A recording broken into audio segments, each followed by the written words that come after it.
दोस्तों, आप लोगों में से अधिकतर लोगों ने अजमेर शरीफ दरगाह में जो क्या हुआ था उन सभी के बारे में सुना तो होगा, लेकिन जानते नहीं हो। आज हम आपको उसी के बारे में बताएंगे और ये वीडियो का पहला पार्ट है। दोस्तों, इसका शुरुआत हुआ था किसी बड़े परिवार के एक लड़के और 9वीं कक्षा की एक लड़की के बीच प्रेम संबंध शुरू हुए थे। लड़के के कुछ दोस्तों ने उन दोनों की अश्लील तस्वीरें निकाल ली और लड़की को अपने दोस्तों से जान पहचान कराने को कहा। फिर तो इसका सिलसिला चल पड़ा। बाद में पुलिस ने भी माना कि उन्होंने जानबूझकर खादिमों के विरुद्ध कोई लीगल एक्शन नहीं लिया। सोचिए दोस्तों, 30 साल तक आज तक उन अजमेर शरीफ दरगाह के खादिमों जितने भी सब थे उन सभी मुस्लिम समुदाय के ऊपर कोई एक्शन नहीं लिया। दोस्तों, आज आप लोगों को इस वीडियो को शेयर जरूर करना। चलिए जानते हैं। 1992 में अजमेर शरीफ का वह घटना जो 250 भी ज्यादा हिंदू लड़कियों के बलात्कार करके उनकी नंगी तस्वीरों बाजार पर वायरल कर दिया गया था और इस घटना के बाद 6 से भी ज्यादा हिंदू लड़कियों ने सुसाइड कर लिया था।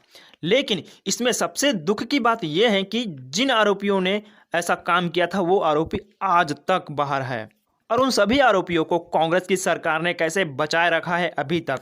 और वो सभी कांग्रेस के ही नेता थे, वो सभी एक ही समुदाय के लोग थे। आगे जानेंगे इस वीडियो में कि आखिर कैसे 250 से भी ज़्यादा हिंदू लड़कियों को एक अजमेर शरीफ के दरगाह में कैसे बड़े बड़े नेता और अधिकारी उसका इस्तेमाल करते थे और उन सभी आरोपियों को यही नेता और अधिकारी उन लोगों को बचाने का काम किया। यहाँ तक मीडिया अखबार वाले भी इसको छुपाए रखा।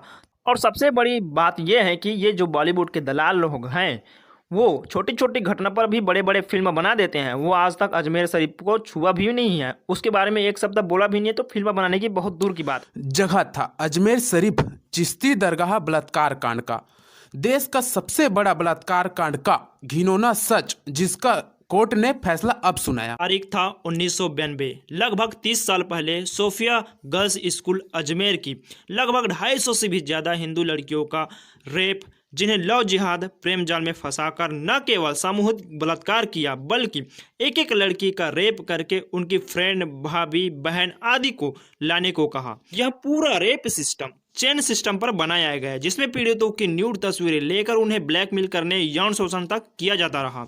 फारूक चिश्ती, नफीस चिश्ती और अनवर चिश्ती इस बलात्कार कांड के मुख्य आरोपी थे।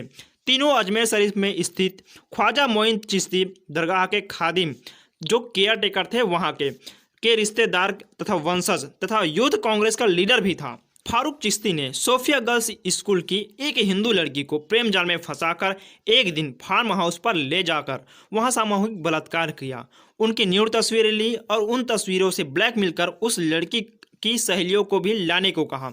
एक के बाद एक लड़कियों के साथ पहले वाली लड़की की तरह फार्म हाउस पर ले जाकर बलात्कार करना, न्यूड तस्वीरें लेना और ब्लैकमेल कर उसकी बहन सहेलियों को फार्म हाउस पर लाने को कहना, उन लड़कियों के साथ भी यही घृणित कृत्य करना, यही उन लोगों का मकसद था और वो ऐसा किया भी। इस चेन सिस्टम में लगभग 250 से ज्यादा लड़कियों के साथ भी वही शर्मनाक कृत्य किया। उस जमाने में आज की तरह डिजिटल कैमरे नहीं हुआ करते थे। उस समय रील वाले थे। रील को धुलाने के लिए स्टूडियो में भेजा जाता था और वो स्टूडियो भी इन्हीं के समुदाय का था और वो चिश्ती के दोस्त और मुसलमान समुदाय का ही था। उन्होंने भी एक्स्ट्रा कॉपी निकालकर लड़कियों का शोषण किया करते थे। ये भी कहा जाता है कि इन स्कूल की लड़कियों के साथ इन सभी में नेता, सरकारी अधिकारी भी शामिल थे। आगे चलकर ब्लैकमेलिंग में और भी लोग जुड़ते गए। आखिरी में कुल 18 ब्लैकमेलर्स हो गए। बलात्कार करने वाले इससे 3 गुना थे। इन लैबों में लैब के मालिक के साथ साथ निगेटिव फोटोज डेवलप करने वाले टेक्नीशियन भी था। यह ब्लैकमेलर स्वयं तो बलात्कार करते ही थे और अपने नज़दीक के अन्य लोगों को भी मोबिलाइज करते थे। जब इसका खुलासा हुआ तो हंगामा हो गया। इसे भारत का अब तक का सबसे बड़ा सेक्स स्कैंडल माना गया। इस केस ने बड़ी बड़ी कंट्रोवर्सीज की आग को हवा दी। जो भी इस केस के लड़ने के लिए आगे आता था उसे धमकाकर बैठा दिया जाता था। अधिकारियों ने इसे कम्युनल टेंशन न हो जाए इसलिए इसका हवाला देकर आरोपियों को बचा दिया गया। अजमेर शरीफ दरगाह के खादिम चिश्ती परिवार का खौफ इतना था कि जिन लड़कियों की फोटो खींची गई थी उसमें से कई लड़कियों ने तो सुसाइड कर लिया। एक समय अंतराल में 6 से 7 लड़कियों ने आत्महत्या की। न सोसाइटी आगे आ रही थी न उनके परिवार वाले। उस समय की मोमबत्ती गैंग भी लड़कियों की बजाय आरोपियों को ही सपोर्ट कर रही थी। डिस्प्रेस होकर लड़कियों ने आत्महत्या जैसे कदम उठाया। एक ही स्कूल की लड़कियों एक साथ सुसाइड करना अजीब सा था। सबसे बड़ी बात यह है कि जिन लड़कियों को ये समुदाय विशेष के लोग फंसा रहे थे इसमें जिसमें सभी लड़कियां नाबालिग थी और 10वीं 12वीं में पढ़ने वाली मासूम किशोरियां थी। आश्चर्य की बात यह हो रहा है कि रेप की गई लड़कियों में IAS IPS की बेटियां भी थी। ये सब किया गया अश्लील फोटो खींचकर, पहले एक लड़की फिर दूसरी लड़की करके ऐसे करके स्कूल के करीब 250 से भी ज्यादा लड़कियों के साथ ये हरकतें किया गया। ये लड़कियां किसी गरीब या मिडिल क्लास बेबस घरों से नहीं बल्कि अजमेर शरीफ के जाने माने घरों के आने वाली बच्चियां थी। वो दौर सोशल मीडिया का नहीं बल्कि पेड बिकाऊ मीडिया का था। फिर 25 से 30 साल पुरानी खबरें को कौन याद रखता है। ये वो खबर है जिन्हें भी कांग्रेसी नेताओं ने वोट और तुष्टीकरण की राजनीति के लिए दबा दिया था। पुलिस के कुछ अधिकारी और इक्का दुक्का महिला संगठनों की कोशिश के बावजूद लड़कियों के परिवार डर के आगे नहीं आ रहे थे। इस गैंग में शामिल लोगों के कांग्रेसी नेताओं और खूंखार अपराधियों तथा चिश्तियों से संबंध होने की वजह से लोगों ने मुंह नहीं खोला। बाद में फोटो और वीडियोस के जरिए 30 लड़कियों की शक्लें की पहचान की गई, इनसे जाकर बात की गई। केस की फाइल को कहा गया कि लेकिन सोसाइटी में बदनाम के नाम से बहुत से परिवारों ने मना कर दिया। 12 लड़कियों के केस फाइल करने को तैयार हो गई। बाद में धमकियां मिलने से 10 लड़की पीछे हट गई। बाकी 2 बची लड़कियों ने ही केस को आगे बढ़ाया।